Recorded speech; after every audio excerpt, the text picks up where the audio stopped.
Eu tenho comigo Diego Carvalho, que é diretor de operações da Emurb. Diego, bom dia.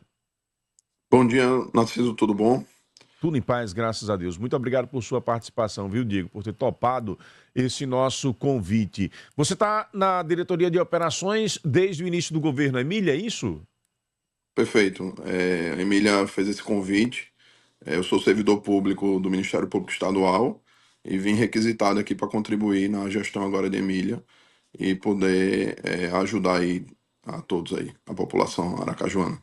Perfeito. É um Diego, prazer participar do programa e esclarecer aos ouvintes aí da FAM qualquer dúvida que venha a surgir aí com a manutenção lá da passarela dos arcos da obra. a alegria é nossa de termos você aqui para podermos prestar esses esclarecimentos. A polêmica que se deu foi em torno da questão da transparência. Como é que foi feita essa ponte em tempo tão recorde, 72 horas depois? Muita comemoração nas redes sociais, merece elogios, mesmo porque a passarela anterior estava totalmente danificada e pondo em risco a população que por ali trafegava. A pergunta é, qual foi essa mágica feita pela prefeitura para conseguir essa solução em tempo recorde? Bom, Narciso, a passarela ela já vinha há um tempo causando transtornos para todos, né? Na gestão passada, em dezembro, nos festejos de Réveillon, teve uma criança que veio a cair ali, machucou, teve um corte profundo. Tem um processo em aberto, tá, já passou pela Procuradoria, já passou lá pela Diretoria de Operações. E quando foi agora em fevereiro, mais uma vítima a gente teve lá da passarela, que foi um senhor que caiu e rodou as redes sociais esse acidente provocado. Mediante a isso, a prefeita Emília convocou o secretário e pediu um laudo da passarela. Prontamente, a diretoria de operações visitou junto com a Defesa Civil a passarela, verificou o estado da passarela e que a passarela não tinha é, permissibilidade para continuar ali operando e trafegando, teria que ser interditada. Então, quando foi na terça-feira pós-reunião, foi autorizada a retirada da passarela para um tráfego mais fluido do pedestre, sem a passarela toda danificada que já existia ali, né? Então a gente mobilizou toda a equipe da Imurb, da Diretoria de Operações, fizemos a retirada dessa passarela no dia 26 de fevereiro às 6 da manhã e já iniciamos a reparação dela. Uma reparação para que pudesse permitir o tráfego de pessoas para o período de carnaval, né? Então era uma preocupação grande da prefeita, junto com os comerciantes locais e com o setor de turismo, né? Então a gente montou uma força-tarefa com as equipes da Imurb, junto com as equipes da Mar Azul, que é uma empresa que já possui contrato há alguns anos com a diretoria de operações, realizando manutenções de calçada, de meio-fio, aplicação de pedras portuguesas. Inclusive a equipe está agora no centro da cidade, fazendo toda essa revitalização. Então é um contrato que ele é medido por serviços executados.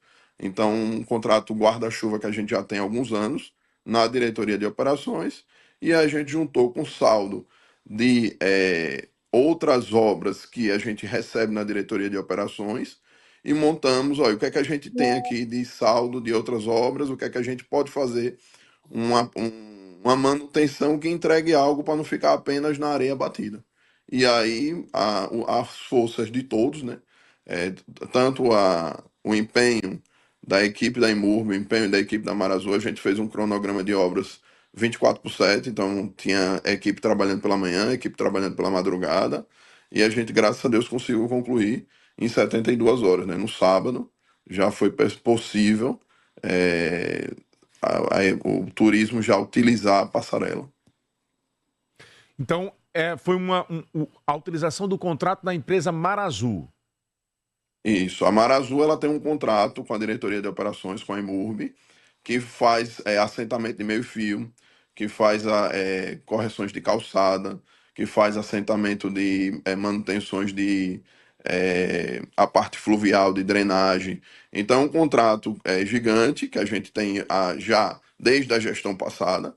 Então, uma preocupação que a gente teve nessa mudança de gestão para não impactar à população, porque a população não pode ser. Eu não posso deixar, por exemplo, o esgoto a céu aberto, porque o contrato, eu entendo que o contrato não está adequado, precisaria ser adequado àquele contrato, eu precisaria fazer um novo contrato.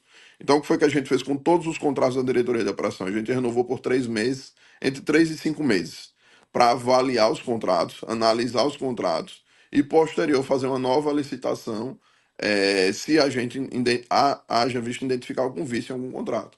Então a gente está nesse processo de identificação dos contratos, verificação dos contratos, para posteriormente fazer as renovações dos contratos. A informação que nós tivemos diz respeito justamente a esse detalhe que você traz agora. É de que este contrato da Amarazul não teria como objetivo esse tipo de obra que foi realizada. Então, nesse processo de transição, então, vocês estão colocando na execução da Amarazul aquilo que não é previsto pelo contrato dela? Seria isso? Veja, a gente vai fazer um novo contrato, pode ser a Amarazul, pode ser outra empresa que ganhe, para ativar a divisão da manutenção dos próprios municipais, que é uma divisão que já existe na diretoria de operações. A gente tem uma carpintaria, a gente tem toda uma estrutura lá que foi desativada 6 anos atrás, para voltar a fazer as manutenções. Porque fazer obra é muito fácil, manutenção é que é complicado. Então, manter aquela obra inaugurada é que é o X da questão. E aí, para isso, a gente está montando uma equipe multidisciplinar para reativar toda a estrutura que já existia.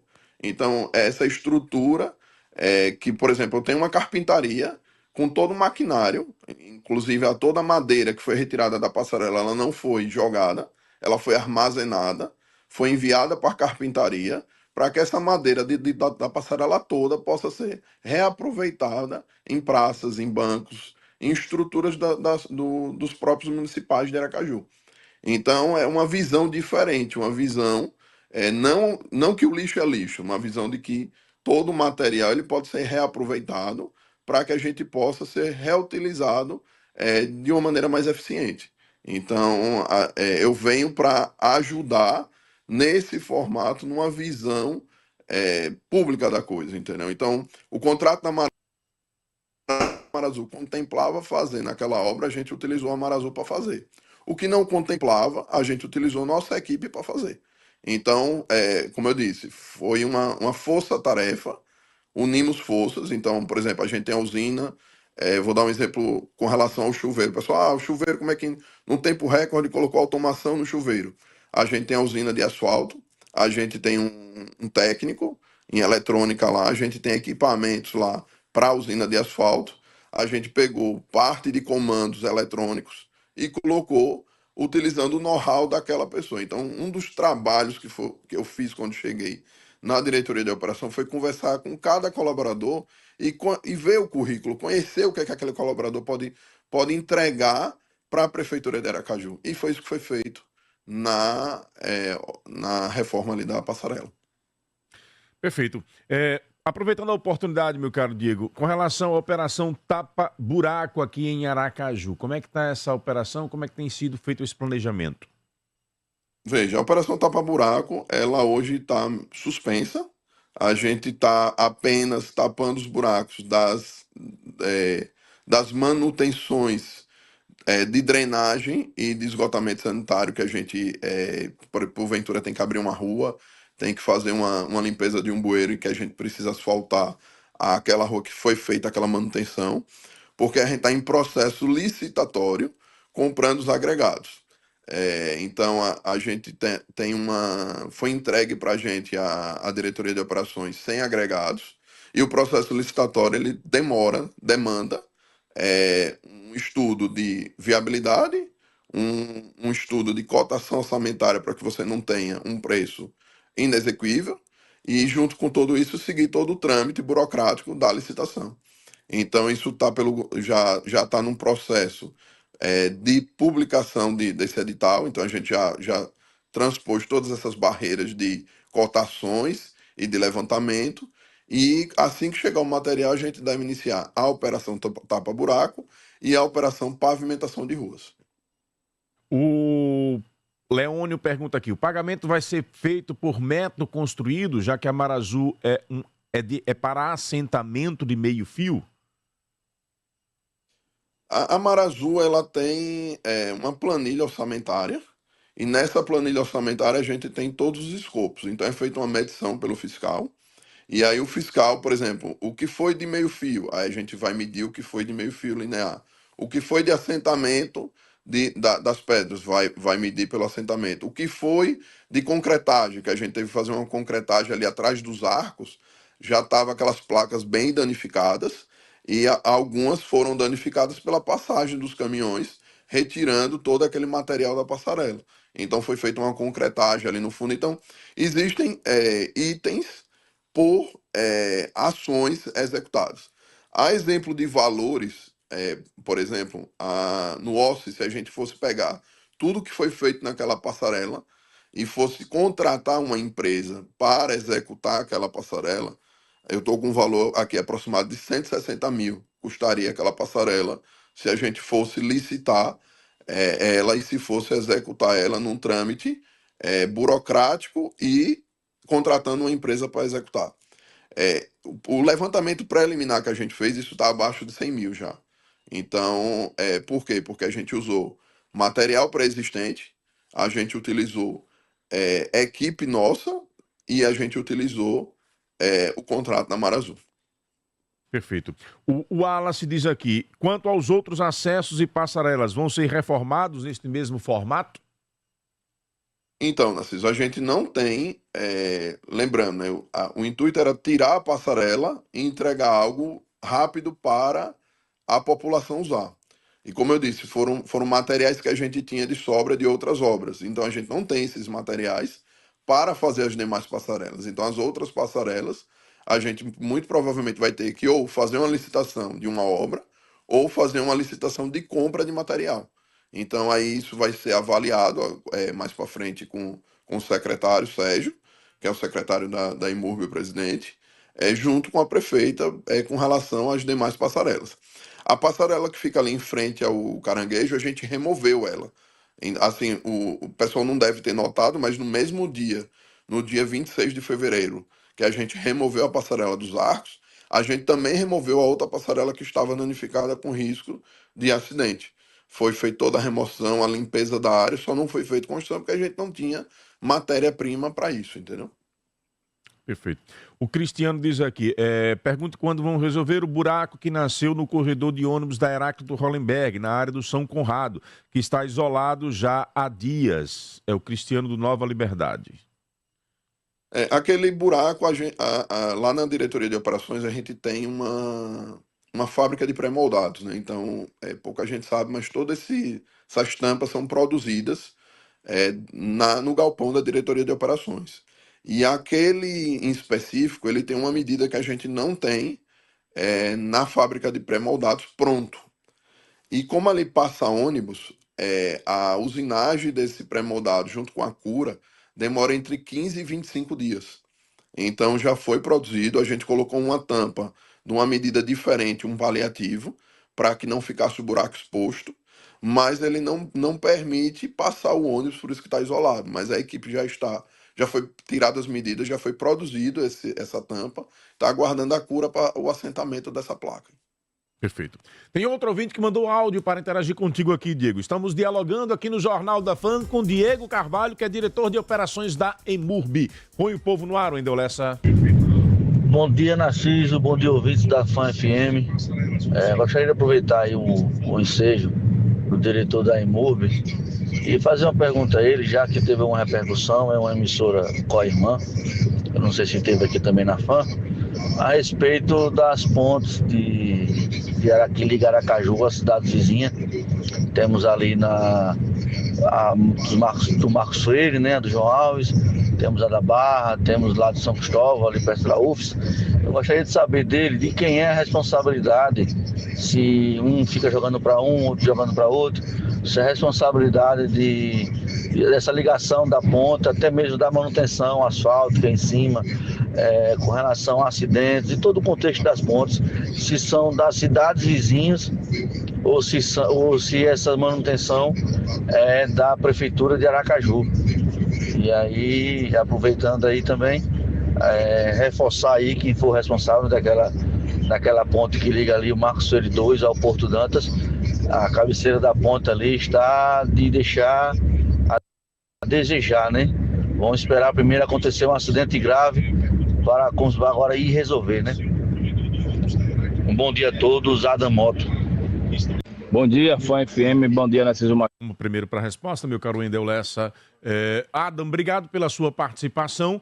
Nós não só fizemos essa abordagem aqui, como várias vezes já trouxemos o questionamento, como temos uma matéria, viu, Adam, no fanf1.com.br, não só das pontes aqui de Aracaju, nos limites entre os municípios, mas de todas as pontes do estado de Sergipe, inclusive aquelas que são responsabilidade do governo federal. Está lá no fanf1.com.br, uma matéria especial que nós fizemos com posicionamentos do DR, do DENIT, enfim, de todos os órgãos responsáveis. Diego, fica à vontade para responder aí ao Adam. Bom, com relação a essa ponte que tem mais ou menos 10 dias que a cabeceira está com problema, a gente notificou o DR, entramos em contato com o DR. Inicialmente o DR informou que a responsabilidade era do DR, e na sexta-feira o diretor de operações soltou uma nota informando que a responsabilidade seria dos municípios, que apenas a ponte seria de responsabilidade do DR. Prontamente acionei toda a equipe no sábado e domingo, fizemos um levantamento, conversei com o secretário autorizou iniciar o reparo, e já tem uma equipe lá. Hoje a equipe foi deslocada às 5 da manhã para lá, para a ponte, para isolar a área, e o serviço já deve estar sendo iniciado agora pela manhã. Então a equipe já deve estar lá no local. Não pude participar lá da atividade, porque vim para a entrevista aqui na FAM, mas acredito que no final do dia de hoje a gente deve estar solucionando essa questão da cabeceira da ponte. É tudo muito novo, né, Narciso, com relação... não existe um documento formal de quem é a responsabilidade, então acaba que fica uma situação, toda a equipe nova aqui nossa, com relação de quem é a tratativa disso, mas pode ter certeza de que tudo que for de responsabilidade da diretoria de operação, tudo que for de responsabilidade aqui, a gente não vai correr da responsabilidade, a gente vai colocar o time em campo, vai tentar solucionar para entregar o mais rápido possível a solução para a população. Para a gente poder encerrar, o Lucas Aragão diz aqui: fiz um ofício há 3 meses para asfaltar a rua Anatólio Garcia Moreno, no bairro Industrial, e até agora nada. E tem mais 3 ouvintes por áudio. Peço sua paciência para a gente poder contemplá-los. Vamos voltar no ar. Bom dia, Fã FM, bom dia, Narciso Machado e todos os seus ouvintes. Narciso, a minha pergunta é em relação a Maracaju. Já tem 3 meses de gestões aí e a obra está parada ali no terminal da Maracaju. Continuou com todo o gás, mas ali na Maracaju, uma buraqueira danada, meu amigo, uma buraqueira danada. Cadê o vice-prefeito, que todo lugar tava gravando, não aparece mais, Ricardo Marques, apareça na Maracaju lá para resolver esse problema aí, meu amigo. Aproveitando isso aí, Narciso, eu não sei se faz parte também, mas eu acredito que sim. É sobre essa rua de Laranjeira, rua de Lagarto, rua de São Cristóvão, é uma vergonha.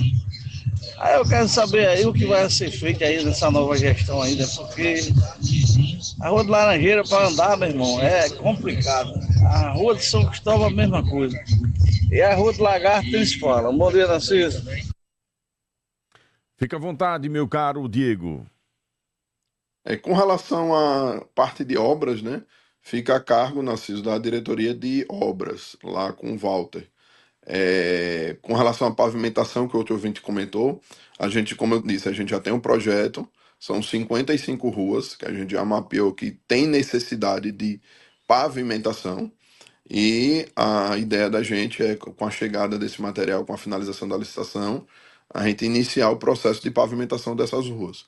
Então a EMURB tem hoje todo o maquinário, a EMURB hoje tem usina de asfalto, a EMURB hoje tem equipe pronta para atender essas demandas suprimidas. Lembrando que existe um custo atrelado a toda essa pavimentação, então a gente tem que estar sempre alinhado com o nosso desmembramento orçamentário, para poder não fugir e depois ter problemas futuros.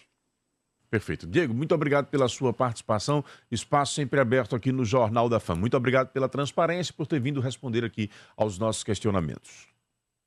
Obrigado, Narciso, a todos os ouvintes da Fã. O que precisar, estamos aqui para dirimir qualquer dúvida no sentido aí da diretoria de operações e da Imurb. A gente agradece ao Diego Carvalho, diretor de operações da Imurb, e agradece a você também pela sua audiência, pela sua participação. Chegaram outros áudios aqui, infelizmente não conseguimos colocar no ar, mas vamos encaminhar para a assessoria da Imurb para as devidas providências.